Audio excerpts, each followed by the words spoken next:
kutemera dzinza paka hey pagutu ngatipinde pagutu apo kumasvingo hanzi kudiko mdhara chekumasvingo papa kana chakamira chakadai oishi andizivi kuti mukomana anonzi iye Joseph Cheta the Ottoman mukomana kana kuti ndimisa magesi anobva pachikwana kuti ndokumusha kwake here kana kuti nekuti pose pandiri kuti gutu ndiro muna chivhunduka ndokumarani kwake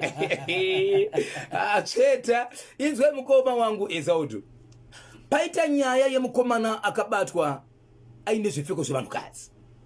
vamubata vanhu ava vakasvika pakutizvo mwana uyu akusvika kurohwa zvikanzi ndinokumbira kuti muende neni kumba kwedu kunova ndokuna mbuya vangu amai vababa vaanogara navo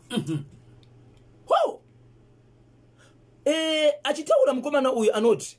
inini pachangu ndinotumwa nambuya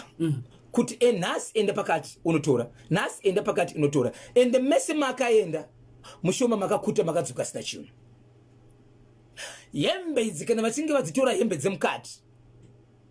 kwanzi tinodziwacha nemushonga tobva tadzi aina nemushonga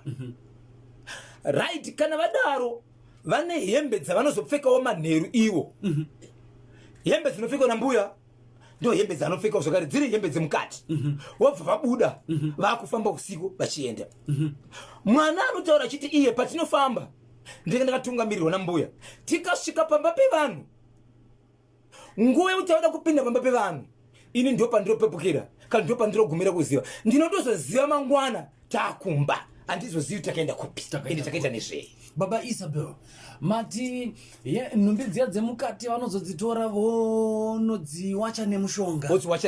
kudziwacha nemushonga ezini kuwacha nesipo here kana kuti mushonga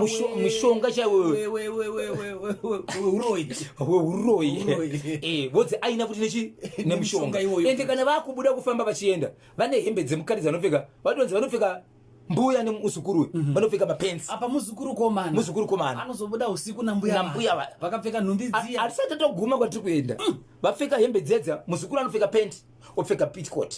kana kuti tight dzemukati zvezve vapfeka kudaro vanobva vabuda vachibva vaenda right pane mashoko akambobuda kuti wona izera rine mukomana uyu 17 years asi mukomana uyu anorara mubedroom imwe chete nambuya vake ndobva yaita nyaya yange chingutaura muvanhu mukomana akazosvika pakutaura zuva iri achiti izvezvi inini but zvazviri mukati mekuitika takatiri mukadzi nemurume mumba umu saka vanhu vakaguma vazviziva ini ndinda kutoramba asi mbuya vanga vandikumbira ini kuti vari kuda mwanasikana asi mwanasikana uyu ini ndinofanira kuvapa semurume wavo apo mukomana uyu amai ava uyu mukomana uyu mwana wemwanasikana waamai ava mwana wemukwasha muzukuru mwana wemukwasha wavari kuti vari kuda kuti vaite mwanasikana nemwana uyu ende mbuya wamakore avo andoshamisa because vane 68 years handizivi kuti 68 years yakatogumaura kazhinji kacho kureva kuti kana ivo varoda kupiwa mwana musikana nemukomana ne17 years ivo vane 68 years tsoro yacho haisi kubuda so ndio matauriro emwana so nyaya iyi yakakwanisa kuti iendese kwa mambo ikaendesa kwa sabhuku vamwe vachibva vachienda kumapurisa mapurisa achibva ati tiri kukumbira kuti mumboenda munogara pasi mutaurirana so tamirira kuti tinzwe kuti asi iwo maonero avo vari kuona sekuti vanenge vatongi nyaya vari kuzizazeza nekuti nyaya iri ngonzi amukwanisi kugara pasi mutaurirana. Baba Isabel amukwanisi kugara pasi mutaurirana. mai vemwana mukomana uyu vari kupi vanova mwana wambuya vatori mukadzi wakatororwa kwani kwaari vani kwavari sambo iyo ndio vanogara nemwana pamba vari to saka vari kutonga nyaya ndo vari kuti garai pasi mutaurirana but inombopiwa date mwana uyu vanga vachida kumupiwa kuti vagotakura pamuviri panyama here vada kumupiwa pamweya no mukomana chaanoziva anotoziva panyama kuti kana munhu achinzi ndoda mwana wako kureva kuti kusangana kwemurume nemukadzi ovata pamwiri asi zera racho 68 years achatakura here pamuviri ko hembe dzavaitora idzi vaida kudzishandisei vanhu vakakwanisa kuwana hembe pambapa vari more than 30 more than 30 hembe dzemukati dzawo mushure menge nyaya yabuda iyi mushure menge nyaya yabuda vakazenge vakuuya kumarikavhari waitsvaga chipfeko chake chaakashaya inyaya itori pachena but utongi hwacho manje unenge wakutotyisa kuti vanhu vanenge vari kusvika kuti vaenderere mberi nenyaya vatotya kutoitonga nekuti vanotoitonga pamwe vanogona kunge vakatotorerwa ofu zvipfeko zvavo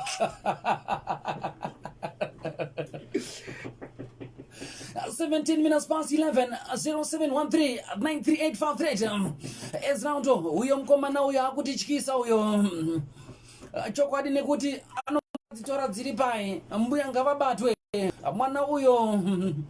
arikushandiswa zviri pachena kubata mwana chibharo Radio Inspector Shekman Matono Ezraundo na Bhozho mbuya avo muroi chai dai hurumende yaisa mutemo wekusunga varoi ndini kaupenyu ndiri kuno kugweru Bhozhaza na Ezraundo right icho chekwa gutu chambuya avo ngavarowe and nekuti vari kushandisa mwana vari kuuraya mwana ari mpenyu mwana ngaabatsirwe uyo ka mwana uyo ari pama one chao ndonzi baba Noku ndiri pano pa Headcliff mwana 17 minutes past 11 baba Isabel mukomana ari kutotaura achitotaura kuti ndikasvika shoma kukuta kashoma kudzoka ndisina chipfeko kana ndinge ndatumwa ku assignment anotoenda kunotora ndonzi kashoma kudzoka ndisina anonzi enda pamusha wakati achienda pamusha ipapo anoti mandakaenda ndikadzoka ndisina aiwa mushoma ndaitora manda kashoma kudzoka ndisina kana ndangonzi enda pakati ndotozva ndodzoka ndikabata saka mvunzo uri kubvunzwa nevakawanda baba Isabel ndokuti saka mupana uyu ane tekniki yacho sinagara pabasa ane tekniki kana kuti vane zvakamuita iwo zvokuti vanotoziva kuti kana aenda anotonotora vanoziva vanotozati anofamba kocha anotoziva kuti player yake pakanguri kaoneka mukana wakadai so anokanda gobo mastrikers manyama 0713-938-538 baba Isabel icho chiri kutoda pfuti chaidzo nekuti gogo vari kuratidza kuti ndiGuardiola chaicho kana vatoseta team magobora ega magogazi vanyama mwana mdaraka 10 vapindira mustudio panapa kuti vazotiudza panapa kuti zviri kufamba seiko kuDMR zvakatorongeka yes tiri pachimutika 19 minutes past 11 panapa chintengo pa National FM Radio the nation on one station rekatinzo panapa kuzofamba sei